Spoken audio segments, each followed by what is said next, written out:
Hello, it's Lorna Wagner from Maritime UK. I'm the Programme Manager for Careers and Outreach. I am joined this morning by Amanda. Hi, Amanda. Hi, Lorna. How are you today? I'm well, thank you. Amanda, can you start off by give me your name, your job title, and tell me who it is that you work for, please? So I'm Amanda Viljoen, and I work for Associated British Ports. I'm the Marine Training Manager and the Apprentice Programs Manager. Okay, fantastic. But it's your career story that we're going to talk about today. So can we start off? What drew you to the maritime sector in the first place? So I was about 11 years old when I started in the maritime sector. I was what was called a naval cadet. So I grew up in South Africa and we had naval cadets. And I started sailing boats at that age. And my brother went to sea. So he started off at sea as a cadet. And I learned about the two sort of sectors, the naval sector and the merchant navy sector. And I was drawn to the merchant navy sector where I started straight out of school as a cadet, maritime cadet. Now that was going to be my next question. So your journey into the sector was through a cadetship. Yes, that's correct. So in South Africa, the traditional way is to go to college first for 6 months and then off to sea and back to college and then off to sea and so forth until you get through to being a master mariner. And that's what you did. You got to that stage, didn't you? I did. I was the first female master to serve as master in South Africa on a vessel. And I hold my Master's Unlimited Certificate of Competency. Fantastic.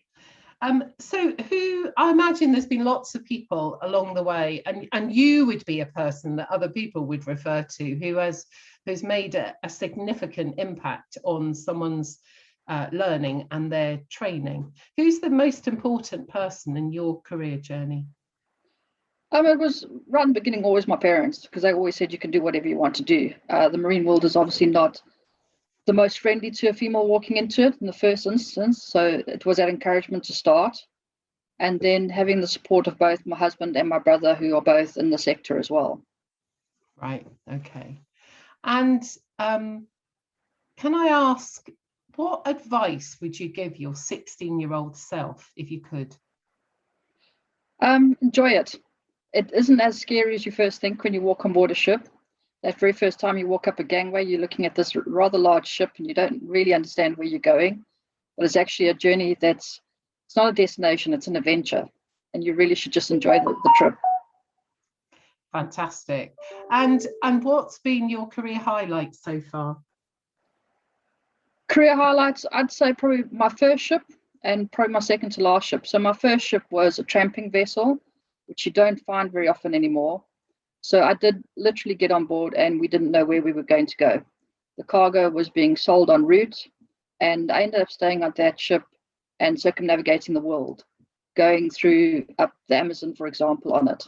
So very exciting ship to be on and great fun from start to finish. And then my second to last ship, where I was actually the ice pilot on board. So we were going down to the Antarctic on that vessel. Wow. And another amazing place to go, somewhere where people just don't tend to be able to go. So really, really great places to be. So yeah, Maritime started as an adventure for you and it's continued to be one. Yeah, I think being at sea is, you do obviously get the ships which run from A to B and backwards and forwards, but I chose a different path in that career. Yeah, I went from ships to ships. I changed jobs and companies so that I can enjoy what I did. Fantastic. I thank you very much for your time and for sharing your career story with us, Amanda.